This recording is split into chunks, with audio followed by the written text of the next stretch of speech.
I was stood down since March, and it has been 4 months since, and I haven't got any shifts. They only give shifts to those chefs on JobKeeper as they need to minimize the spend. I understand it's a business decision. It's not personal, but I think it makes me anxious and desperate. I'm Dani Valent, and this is Dirty Linen, the podcast that takes the issues the hospitality industry finds hard to air in public and shakes them all about.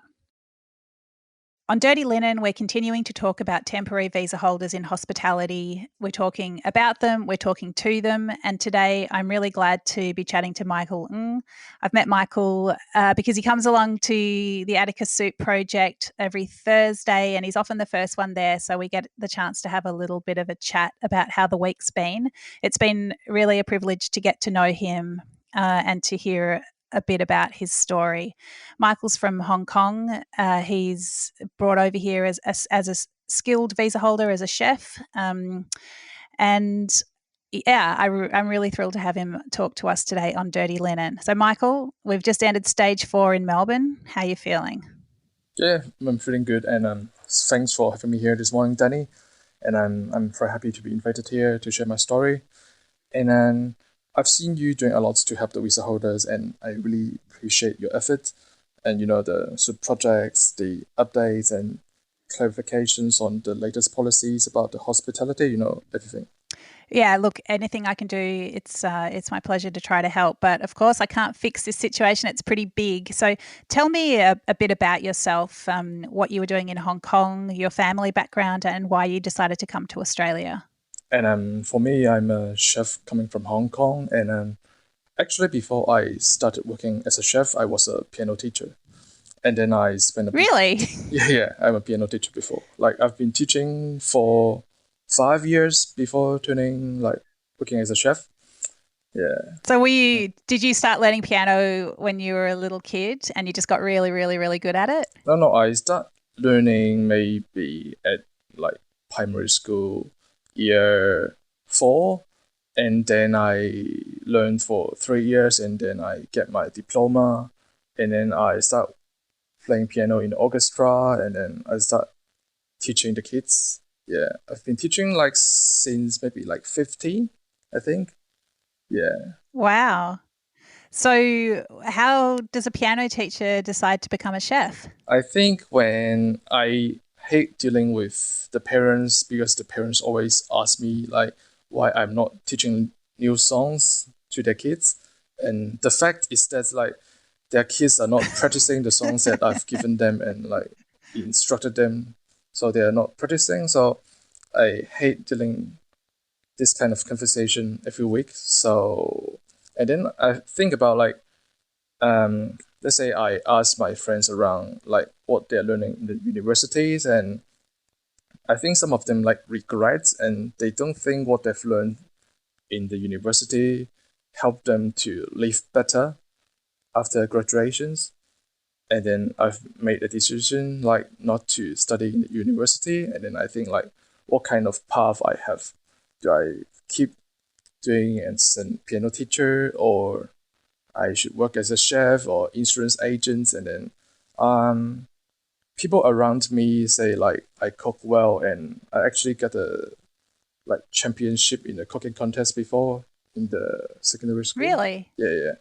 So I feel accomplished, and then people around me are happy eating my good food. So I've decided to work as a chef. And so what sort of training did you have? Did you train in Chinese cuisine or European cuisine, or was it a mixture? I don't know. I was trained in Paris in Le Cordon Bleu. Wow. Yeah, because when I was working as a piano teacher, I saved a bit of money, and my brothers are very good at investment. So I gave him all my money to invest, and then I got enough money to study in France. Yeah, that's how I started. I see. So how long did you spend in France? 2 years in France, and then after my graduations, I was training under a MOF for almost a year, and then he recommends me to work in a restaurant in UK, and then I spent 2 years there because of my visa like working holiday. And then after that, I helped my friends to open a restaurant and a cafe in Taiwan. And then I'm here in Australia. Okay. So, what brought you to Australia? So the reason why I came to Australia is that like the kitchen I worked before, we sourced the ingredients from all over the world, and we imported everything to create the dishes on the menu. And it's good not to have limitations when you create, but I think it's also important to create menus that pay attention to seasonality. I think I know Australia has been like doing really well in agriculture and has a good variety and excellent quality of vegetables, meat, and seafood. So I have heard like Melbourne is one of the best cities for living. So I want to come here and like experience and try some good food. Yeah. And so, when did you come here? I came here like 2 years ago with my working holiday visa, and then I got my skilled visa last year at July. Okay. It's so, it's such a crazy time we're in, for you to say you heard Melbourne is such a great place to live. And I would totally agree with you. But then it's just so bizarre that we are in such a strange situation now where the city's shut down. We've got a curfew. It's just, I cannot get my head around how radically different Melbourne is from this time last year and how radically different all our lives are. Of course, when you came here, you would never have anticipated that things could become so different and so difficult. So tell me what Melbourne was like when you got your sponsorship, and tell me how things shook down when the pandemic snuck up on us. Like I think people here are quite passionate and enthusiastic. Sometimes I just go downstairs for a quick dinners and people around me will start talking to me. And when I was in Hong Kong, if you're crossing the road slowly, the people behind you will produce a sound like, this sound like like to hurry you up, as they're quite impatient if you're not walking fast. And it's not the case here. I think I can walk slow, I can walk fast, and I won't upset anyone. And if I'm crossing the road, I think the car usually stops in front of me, so I can cross the road first if there's no traffic light. And some people around me are so friendly, and I'm very happy to be here. And then I started here with my working on the visa. I think it's quite hard to look for sponsorship for restaurant in Melbourne. And then but I've always been living in the big cities, and I'm not sure if I will enjoy the lifestyle living in regional area, so I stick myself to the big cities. And I don't want to take any risks when looking for my sponsorship, as I'll be with my employer for years, and I've fairly limited time to look for a sponsor, as I'm on my working holiday visa. I only got like my first year, and then I will get only my second year if I work in the farm. So I think I have very limited time. So yeah. So you were quite focused when you got here on transitioning from a working holiday visa to a sponsored visa so that you could stay here for longer. Yes, I only worked for two restaurants. I worked for one restaurant first, and then I think it's not that suitable, and then I look for another, and then I made it like I got my sponsorship. Yeah, luckily. It's really interesting because we chatted to Mike Rapayich as well. He's an Australian sommelier. Everyone can listen to that podcast too. He talks about some of the issues that he perceives around temporary visa holders, and that people who come here on working holiday visas and are hoping to transition to a sponsored visa and perhaps a pathway to permanent residency, they're not able to choose their employers very carefully. They don't know their rights. They take the first job that they get, and perhaps sometimes their employer won't treat them very well. It sounds like you were very calculated and pretty organised in the way that you were approaching it, and looking out for your interests as you went through this complicated visa process. Yeah, when I look for jobs, I send, I think, more than 50 applications every week. Like I go through the Seek, all the websites, and I don't receive response like all the time, but I do talk to a lot of chefs and the restaurant owners, and I had a lot of interviews, just trying to figure out if we are suitable to each others. I think it takes a bit of time, but it's quite important as the sponsored visa is like a commitment that lasts for years, and you don't want to quit, and then you want to make sure and your life will be happy in the coming years, because it takes at least like 3 years. You need to work for the restaurant for 3 years before you can apply for the permanent residency. So you need to make sure your time is happy there. And so, I know you don't want to talk about your restaurant specifically today, but if we can say it's like a big place, it's in the inner city, feeds a lot of people, but at a high quality. So, what was your experience like before you were stood down during COVID? My restaurant has been like really busy and was doing better than last year's, and the summer was driving me crazy as I was in charge like all the functions, and there were more than 20 functions every week.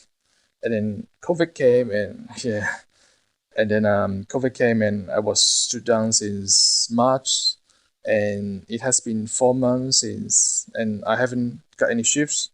The restaurant that I work at opened for a while before the second lockdown, but they only give shifts to those chefs on JobKeeper as they need to minimize the spend.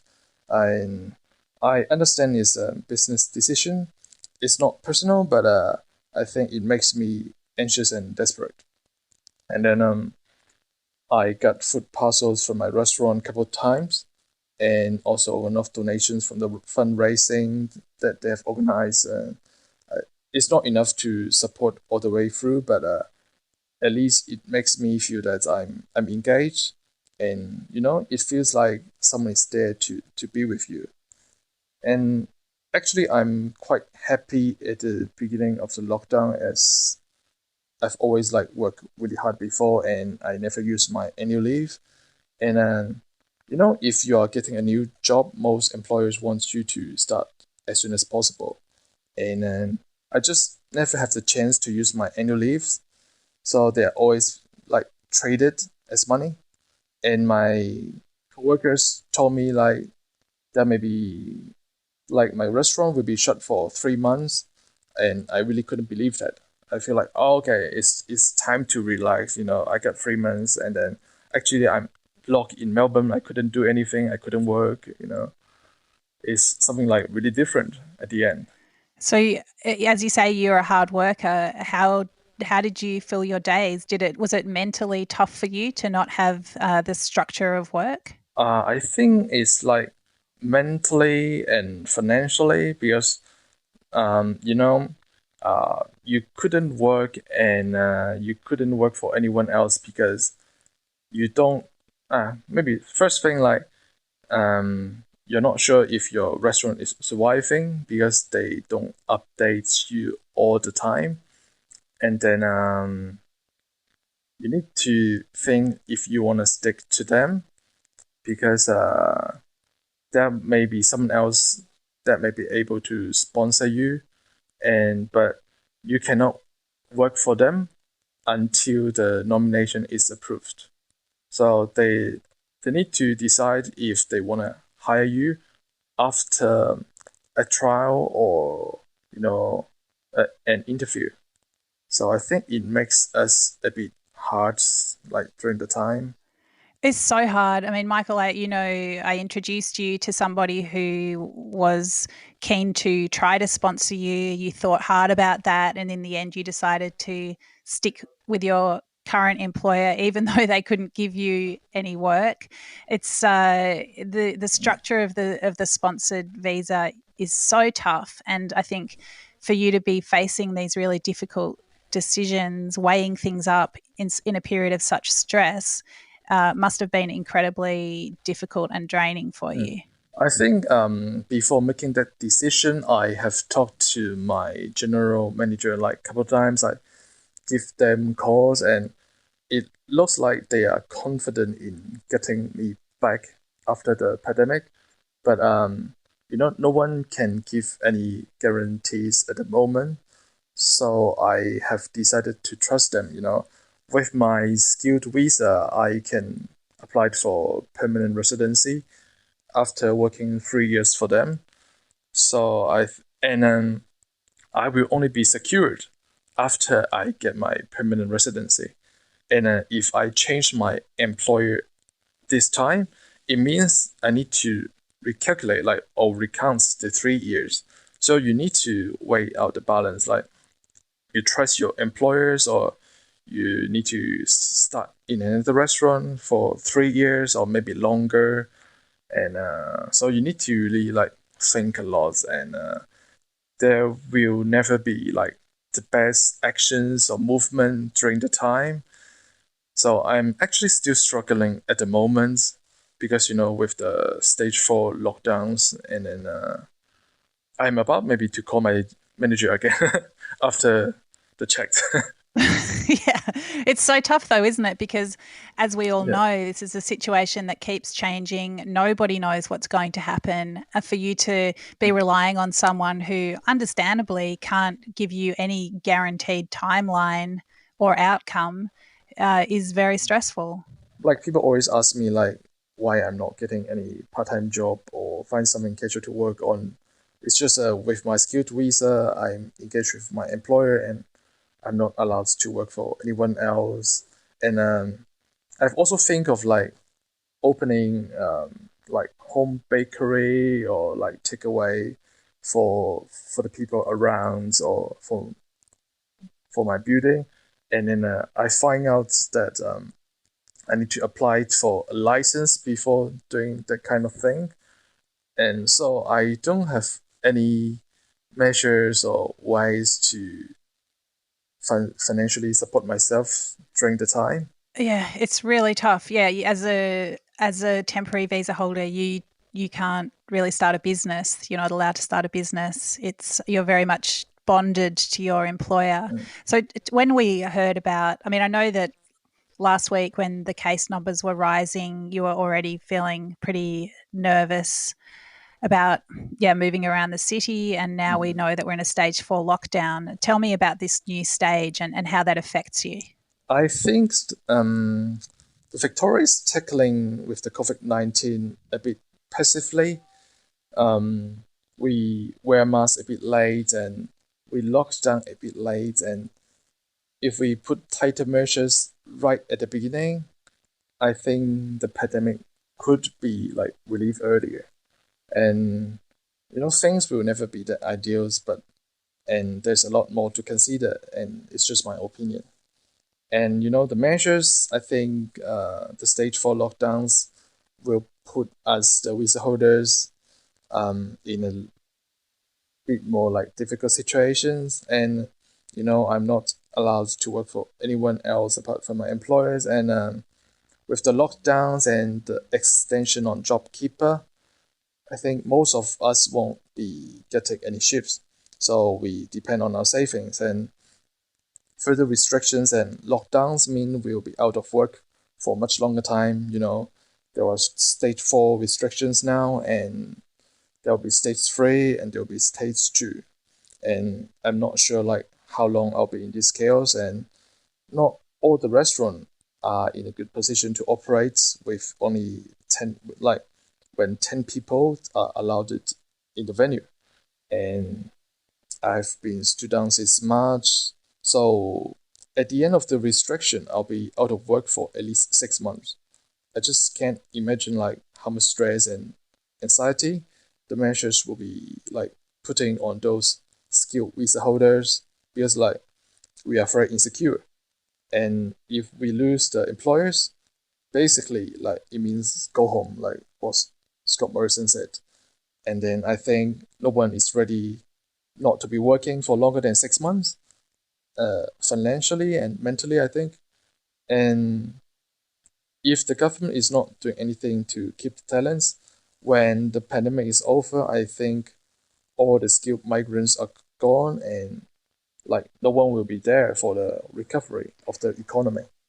So, why do you think that skilled migrants are important to the hospitality industry? I think we are here to bring like skills and experience And for me, as an example, like I've worked in different countries like France, UK, and Taiwan. And I've worked in like French, British, Spanish, and Japanese fusion restaurant.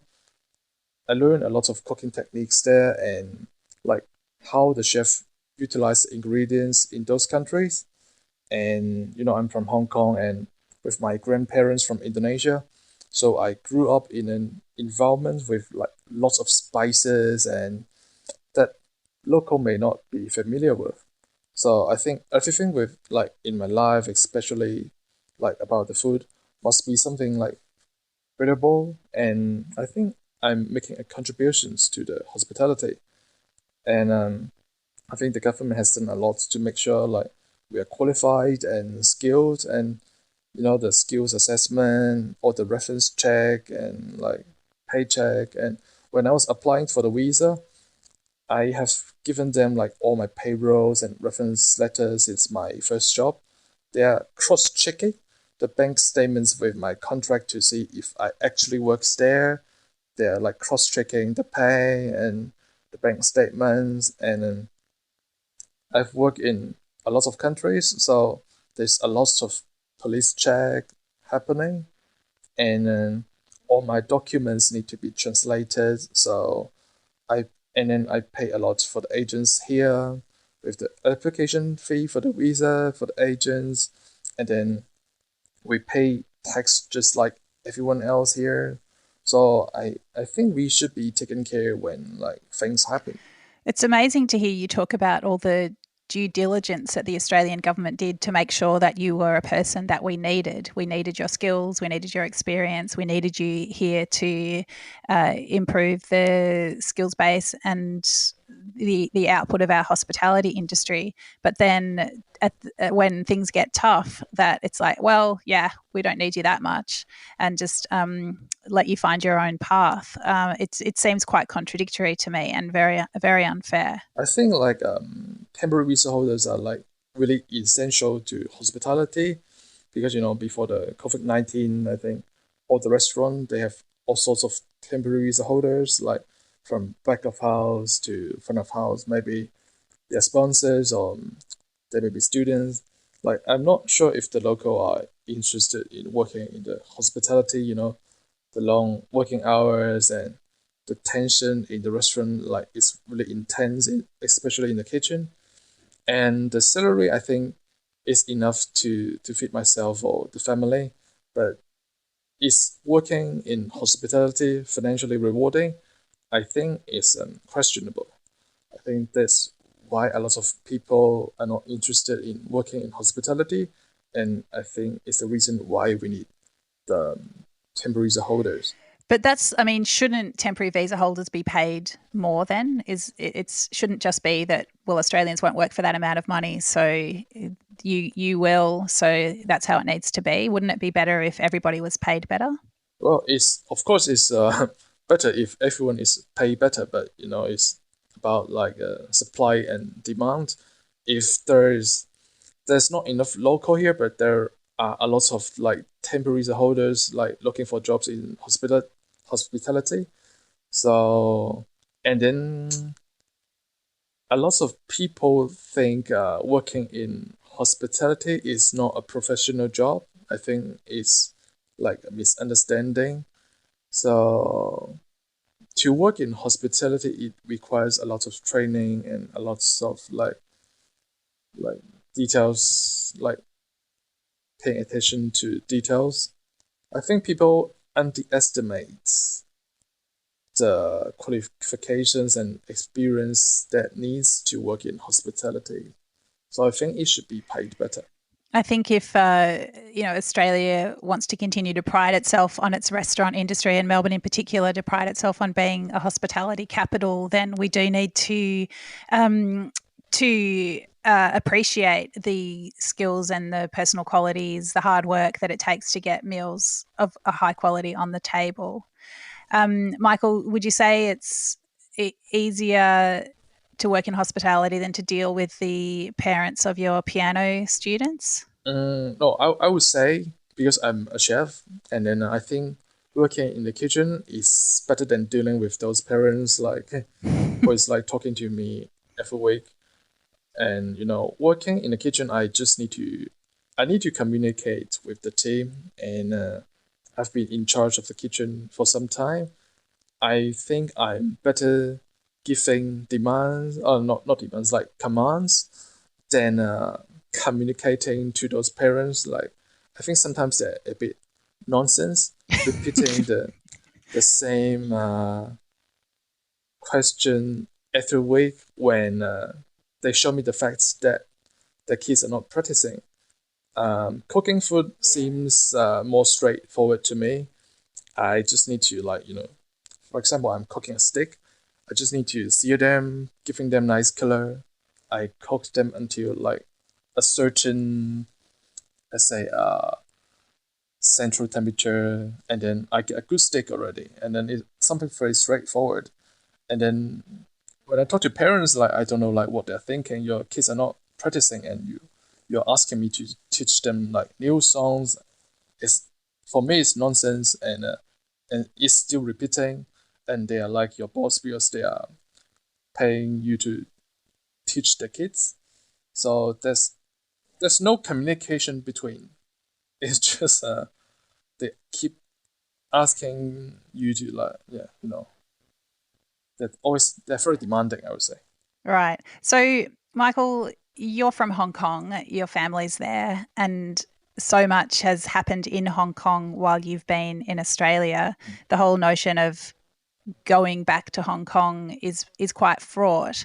Tell me about the situation in Hong Kong, what it's like for your family, and what that might mean for your visa status. I actually like think of temporarily going back to Hong Kong, as my parents are in Hong Kong.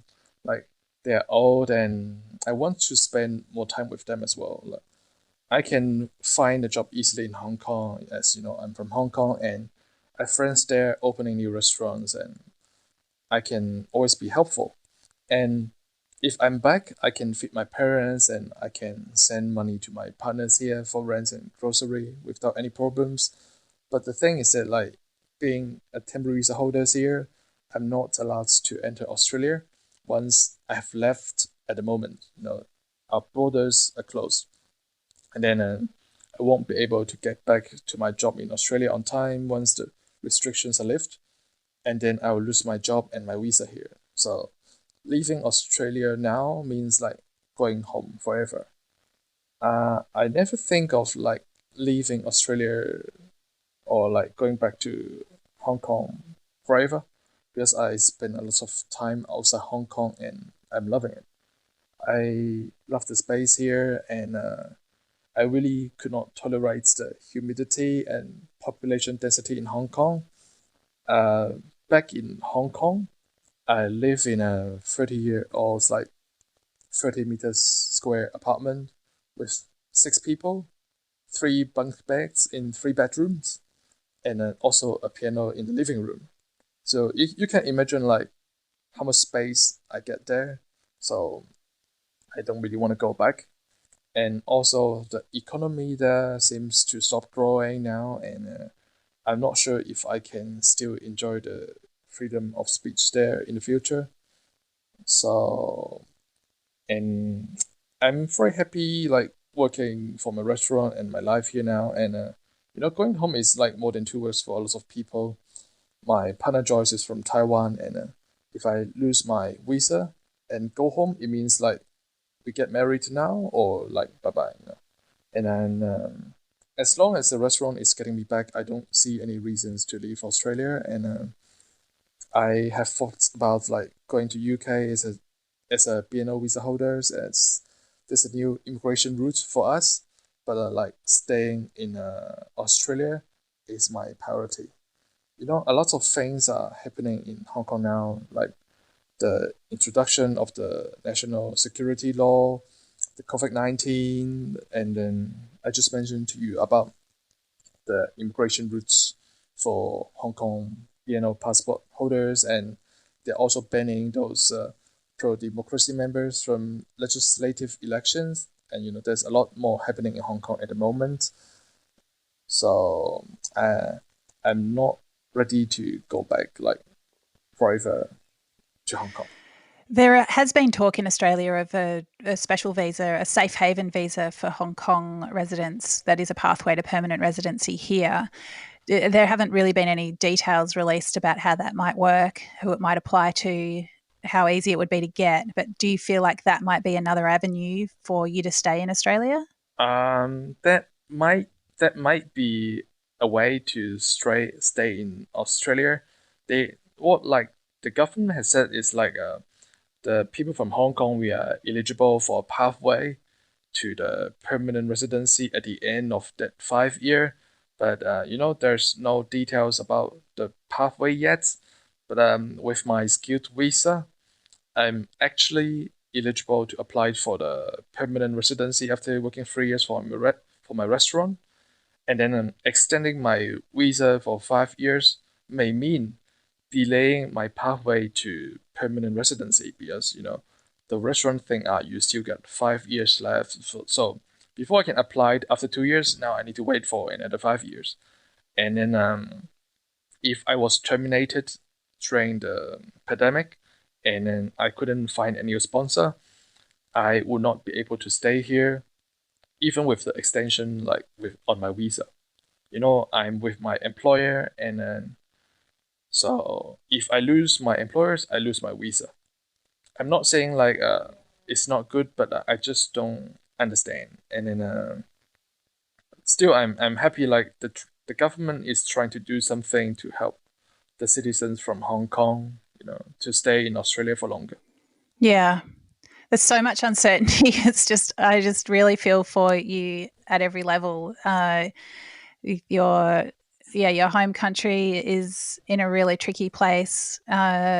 Australia is in a really tricky place, Melbourne in particular, and the status of your visa, adds a layer of complication, even when it's supposed to be a visa that I guess has more security and a pathway to permanent residency in normal times.